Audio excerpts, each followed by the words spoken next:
Hey, what's up mga idol? Good morning. So today is our leg day, but before tayo mag-proceed sa workout natin sa legs is gawa muna tayo ng tutorial on how to perform yung Bulgarian split squat. Okay, so let's go. So sa pag-perform nito guys, make sure na you have your own bench na gagamitin and then a pair of dumbbell kung gusto nyo magkaroon ng extra weight na bubuhatin during this specific workout. So unang-unang step, syempre maupo ka ng maayos, yung saktong upo lang. Okay, and then second is move forward mo. Okay? Extend mo yung isang foot na gusto mong unahing i-work out on this specific exercise. So ako is yung left. Okay? Move forward and then once na okay na, tayo ka with these legs na in-extend mo.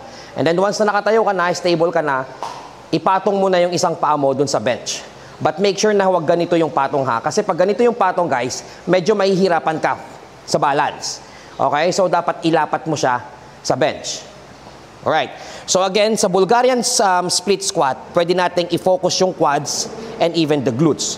So first workout na gagawin natin is the quads focus. So paano? So kailangan, pag nag-perform ka nito, stand straight lang. Diretso lang yung katawan.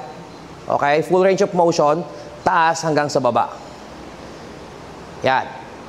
So this kind of workout will mostly target the quads part.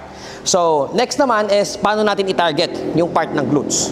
So, kung gusto mo naman i-target yung glute part mo, okay? So, same lang din naman. Ang difference lang is lean forward ka. Okay? Lean forward, even the weight na buhat mo, and then do the movement. Yan. Okay? This will mainly focus yung part ng glutes ninyo. Alright?